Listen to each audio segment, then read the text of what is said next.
呢個公園真係好靚，有好多櫻花樹，又大棵，喺度慢慢行咁散步，真係令人好舒服。所以其實好多香港人都中意去日本睇櫻花，係有原因嘅。香港人平時返工咁大壓力，嚟到呢度真係可以放鬆下。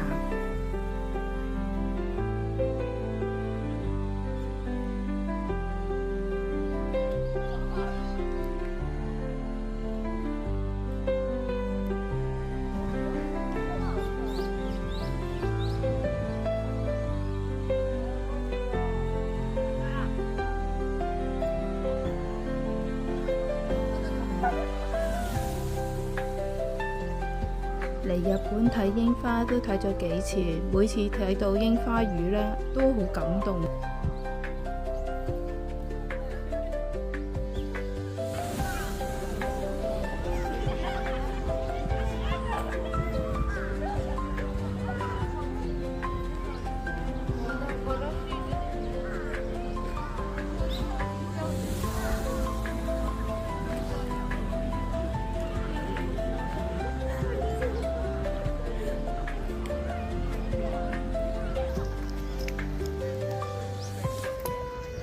每次睇櫻花都見到好多日本人喺樹下面野餐，真係覺得佢哋好幸福啊！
落花牌係仲正啲㗎嘛？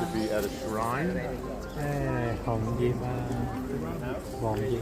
黃葉茶嗰啲。